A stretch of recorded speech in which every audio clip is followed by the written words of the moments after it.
Ladies and gentlemen, welcome to Coaster Mafia. Today we're going to be breaking down and reviewing the Nickelodeon Universe amusement park at the American Dream Mall.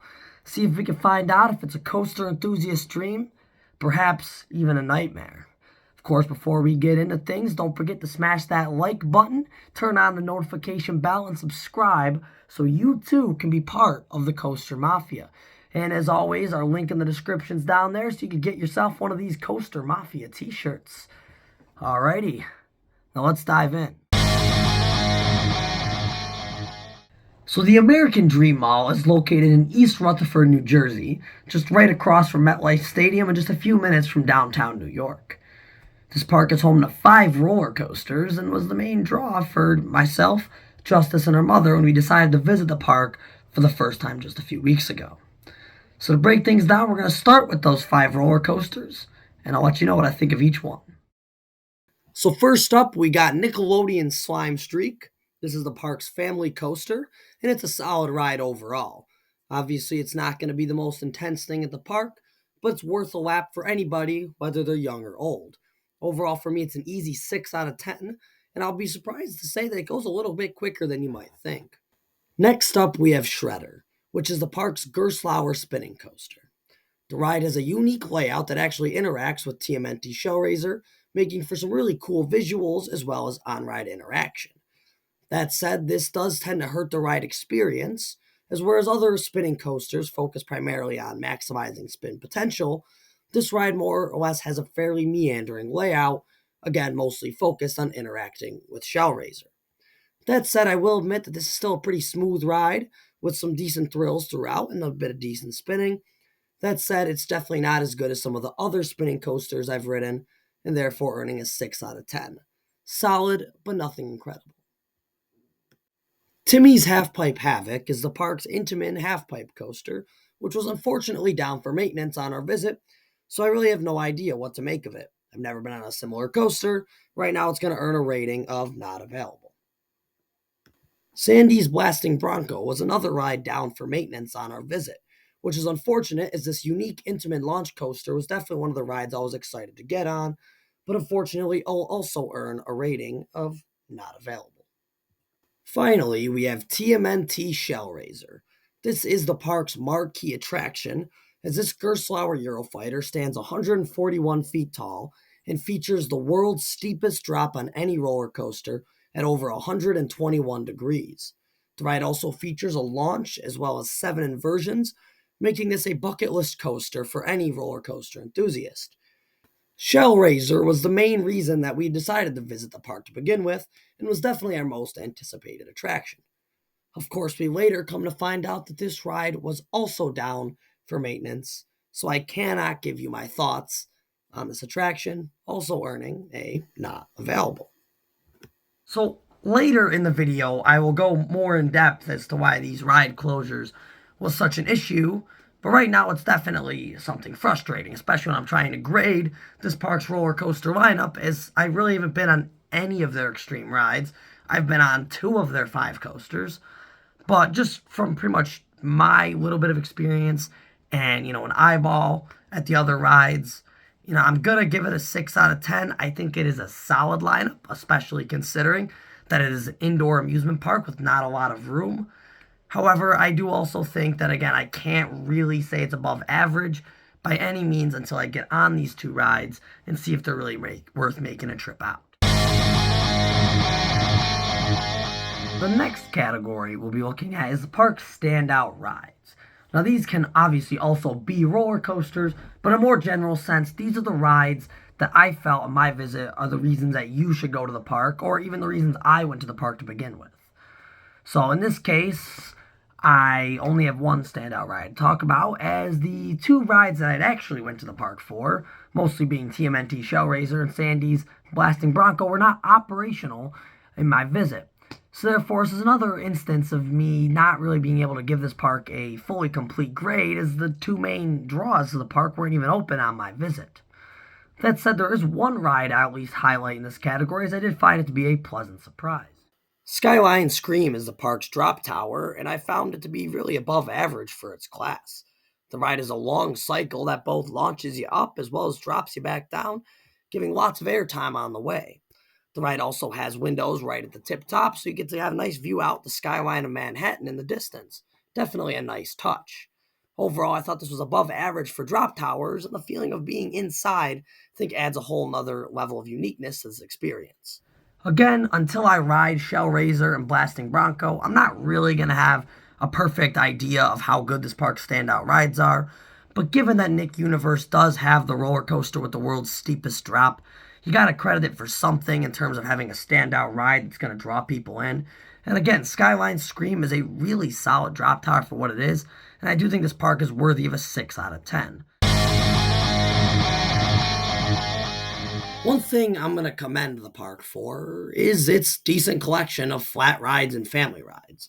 Now, I'm no expert in like flat rides or anything like that. I'm not usually a big fan of spinning rides or anything, but I'll say the park has a decent lineup of them. You have Aang's Air Gliders, which is your Zamperla Air Race. You have Skyline Scream, which is drop tower, something I do normally like to do, as well as you have like the Jimmy Neutron ride. This goes upside down number of times. There's a lot for any thrill seeker out there. As well as you also have a really solid collection of family attractions. You know, you have all sorts of things themed to like Blue's Clues, Rugrats, pretty much any Nickelodeon IP you could think of, giving a really solid collection. So if you're coming here with kids, you're going to have a lot to do. Despite being limited on space, the park does a pretty good job filling itself out. Again, with a large number of family attractions, play structures, and extreme flat rides, meaning that if you're pretty open to riding almost anything, this park will occupy you for quite a while. Therefore, I'm definitely going to give this a solid rating here, as I do think... Oh, wait, fuck. I forgot what the rating was.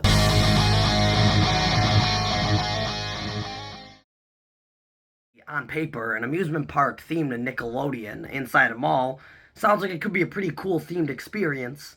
However, I definitely do feel like there's pros and cons to that. There's definitely aspects of the park that I thought were really cool. I mean, heck, you got a SpongeBob jellyfish swing ride. Looks pretty cool. You know, the Aang's Air Gliders flat ride looks pretty cool. They got some really cool structures, like facades of certain rides, ride signs, everything like that. But there is something about the park that definitely seems hollow. And to show comparison, I'll just show a quick picture of the Nickelodeon Universe Park at the Mall of America. Just from looking at this kind of blurry photo, I'm not going to lie, you can still definitely tell that this is a much more full, lively park. It's full of lush greenery. You know, the rides look great. And even though this park only has, a few roller coasters, few, major thrill rides, the park just looks like such an immersive experience. Now let's compare that to what we have here at Nick Universe in American Dream.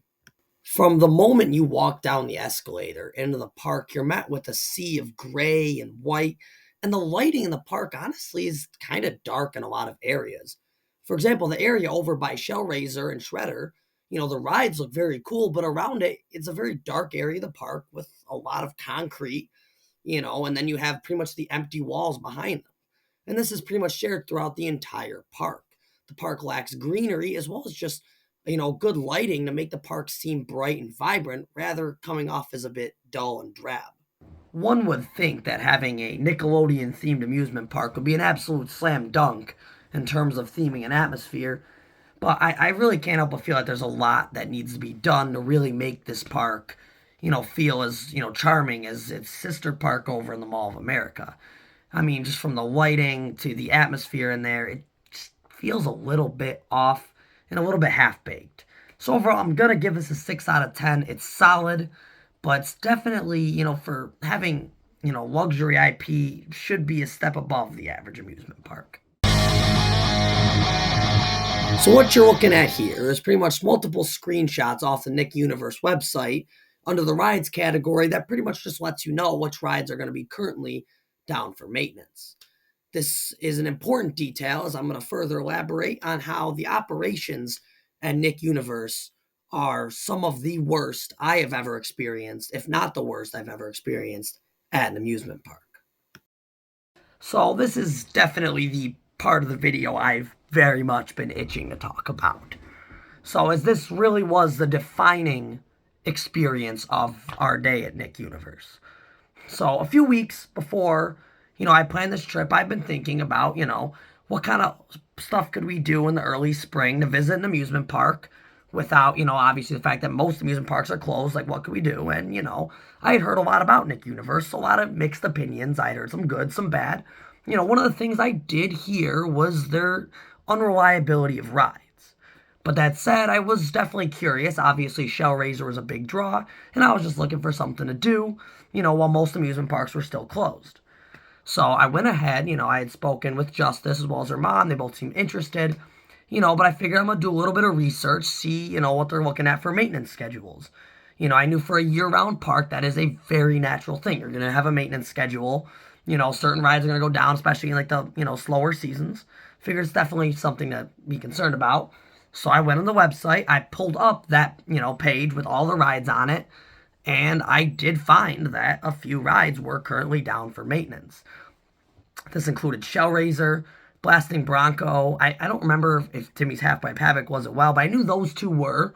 But there was something good, is that, as this was mid-February, it had said that the rides would be closed, let's say, I don't remember the exact dates, but it would say something like, February 8th to February 20th, and, Shellraiser was like maybe February 15th to like March 4th. Did not conflict with the dates you were going to be there. So I'm looking at that. I'm seeing, okay, it's going to be down these dates. I don't think it's crazy to think that they're not going to be down when we're going to be there, which is going to be the following week, not conflicting with those dates. And you got to think from someone who's traveling from a distance to go there, you're going to need a few weeks in advance to know this stuff, So I looked, got the all clear. We went ahead, we planned the trip, asked off work, drive all the way down there, and it was when we got there, and I didn't look again, but at the same time, why would I? Because I had looked a few weeks out, and I had already planned everything, and it was when we were there, in fact, like riding the shredder, I look around, I'm like, yeah, none of this stuff looks like it's going to open, and I pulled up, once we got off the ride, I pulled up that maintenance again, and it said that, Sandy's Blasting Bronco, Shellraiser, Timmy's Half-Pipe Havoc, even like the Jimmy Neutron ride, like all these rides were down for scheduled maintenance.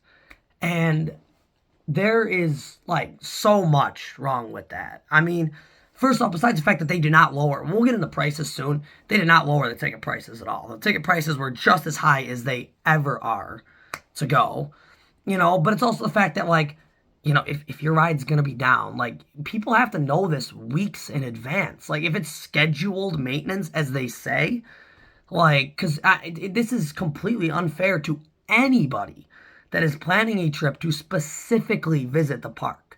If you're just someone who is, like, in the area, and you could check that the day of and be like, oh, I'm not going to go today, or I'll wait, I'll plan, I'll go this week, and I'll keep checking it. But for people who have to know weeks in advance, I mean, like, right now, I cannot, with a straight face, like, tell you guys to plan a trip to this park. Because unless you live in the New Jersey, tri-state metro area there, where you can just drive right there. Because, I mean, if you have to go from any distance and plan this trip, there's a good chance you can miss out on rides. And, you might argue with me and say, like, oh, well, you're going, it's March, it's off season. But it is an indoor amusement park. If anything, that should be peak season when you're trying to do things, because the whole point is that all the other parks are closed, so you're trying to provide something that they don't have. And when 3 of your 5 roller coasters are operating, it's just, like, aren't operating, like, why are you even open? I mean, that's the other thing, like, why are all 3 of them down at the same time? You really can't schedule the maintenance to be, oh, we're going to have one down for a month, one down for a month, one down for a month. So at least, like, okay, even if Shellraiser was down, which also would have sucked, I would have been aggravated, at least we would have had a couple other rides to do. I mean, but when you have, like, we waited 2 roller coasters. We drove all this way to do that. And, I guess it's a case of buyer beware, but why should I recommend this park over any other amusement park that I have ever been to when this is just a constant thing I got to worry about? When trying to go there, let alone any of the other problems, So, like, this is why when I do reviews, like, these aren't, like, these categories, it's not like I'm going to add up the operations, the roller coasters, this, and come up with a set numerical score out of, like, oh, this out of 70 or something like that, because, every park, certain categories might affect more than others. Like, maybe your roller coasters really are defining your experience in a great way, so they might carry the rating of the park. But in this case, the operation of the park being so poor pretty much makes this park almost like unvisitable in a way. Because I feel like I could not sit here and say to anybody, yeah, go visit this park. Go out of your way to go here. Maybe if you are in the area or you're already there to do, maybe go to Six Flags Great Adventures nearby, Dorney Parks nearby. There's a lot of parks nearby. I would say, yeah, go ahead and go. But like if you're planning to solely go here, just don't bother. Unless like you're maybe planning it like a couple days out, because there is no way of knowing what the rides are going to be looking like. Because, again, we planned just 3 weeks out, which is totally reasonable amount of time. And they did not tell us that the rides would be closed when we would visit. They said they would be closed before then, but they didn't extend it to include that time. And yeah, you could say again, buyer beware, but I mean, just the frustration in that moment when you're there and you realize that you just pretty much got conned by a park almost. That's how it feels, and I know I'm not alone in this frustration. I know there's other people that have had similar experiences to I that, shows that it is not just like a situation of us, goofing up here. This is a very frequent thing that happens with this park. And I think it is very, critical to acknowledge it when talking about the overall park. In terms of other operations, there's not really too much I can say. The park wasn't that busy when we were there. I mean, everything seemed like it was running pretty smoothly. But when half your rides aren't even open or over half your rides, I mean, like, what's even the point of being open? I figured after that long rant it'd be best to change something a bit more positive. I actually do like a lot of other aspects about this park. And, a lot of that starts, I guess, with the fact that I kind of like what's around the park. By being inside of a massive mall, one of the largest in the country, there's actually a lot of good to come out of that. I mean, first off, parking here is only $5, which compared to most amusement parks is an absolute bargain. I mean, most places charge you at least 25. So that's a plus right there. And, when you're in the mall, there's so much stuff to do. I mean, I'll be honest with you, we didn't spend more than a couple hours inside of Nick Universe. But when you leave the park, there's so much around you, and it's all right, right there. It's within, quick walking distance. Food, there's not many great food options in the park, but I can commend the mall for having some really good food options. I mean, you could just walk right to the food court and you can get whatever you like to eat. And a lot of it's some really good food. We had a great lunch. And you could argue, oh, well, that's not really part of the park. But I'd argue it's pretty normal with any person's experience in Nick Universe to go experience anything else in the mall. That also includes the DreamWorks water park, which we had got, we'll talk about in a bit, had a combo ticket for. And the water park's actually quite nice. I'm not going to do a full review of that here, but in short, I'll say it's definitely, I think, a lot better than the dry park. Their main water coaster was down, but they have a large collection of body slides and tube slides to occupy your time. You combine that with all the other cool stores, retail locations, and, food options inside the mall, and you could actually make a pretty good day out of going to Nick Universe without even being in Nick Universe most of the time. So what you're looking at here is the cost of an average day ticket that I pulled off the website here. And it's $79. And of course, it's probably even more than that after fees. Now, is this park really worth $79? And that's for the all-day wristband, There are a couple cheaper options. You can maybe pay per ride as well as they offer like an after 5 p.m. ticket. But for most people going for their first time, they want to maybe spend a day there, you're looking at about $80. And that's per person. And to me, this park does not, even if all 5 of the main rides were operating, this park would not justify an $80 price tag. Now, this is not what we ended up purchasing, though. What we ended up purchasing was the Dream Pass, which includes both the dry park and the water park, unlimited access, for the day. And this was even more. You're looking at $145. It was $160 after tax. So it's not cheap. I mean, the water park day tickets, I believe, run around $90. So you're not, it's a bit of a discount. You pair them both together, and This is just, you're talking at this point, you're talking Disney and Universal levels of pricing. $145 for, a fairly small dry park and a, decent size, but still ultimately not huge water park. I mean, even if both of these parks are operating at their fullest potential, this is not worth the money you're paying for it. And yet now you're talking they're operating at, 50% with multiple rides down. I mean, you said the water park had a ride down, their biggest ride down. The dry park had a whole bunch of their rides down, 3 of their coasters, along with some of their flat rides. And you're still charging this outrageous price is absolutely absurd.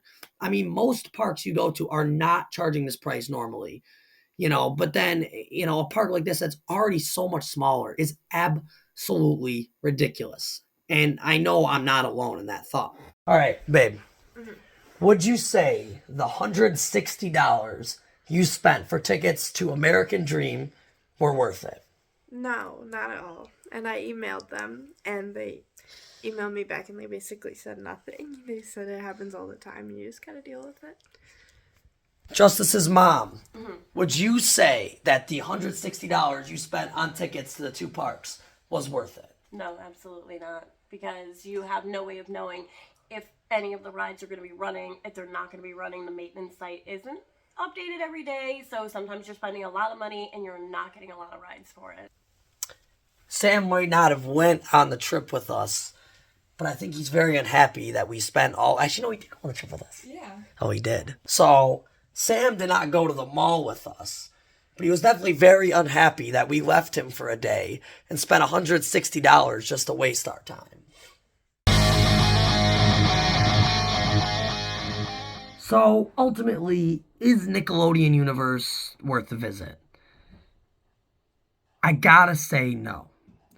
And it is a bit, there's an asterisk there, because I think if you live in the tri-state area and it's relatively close to where you are, to just go over there, it's not a bad idea. But for anybody planning a trip or living any distance away, this is not a vacation destination. This is not necessarily a coaster trip destination. I think maybe if you're doing a coaster trip or amusement park trip out in the region, maybe the Great Adventure, the boardwalk, stuff like that, and you see that, the rides will be open, yeah, go hit it up, but I would not plan on it, and it's unfortunate, but, the fact is the park costs far too much money to justify putting any of it in with the operations as it is. And even if the operations were fine, everything was open, it's still a lot of money. The one thing I will say is I did really enjoy my time at the mall. We even got sweatshirts from it, although you can't really tell here. So, there's obviously some nice things. There's a lot of good food there. The water park was solid as well. I definitely would recommend the water park. But doing them both, I mean, again, we only spent a couple hours in the dry park, and to me, I just definitely did not feel like what we paid was justified. So overall, I'm going to give this park a 4 out of 10. That's a Mafia do not recommend, and I hope you guys all have a great evening, and keep it Mafia.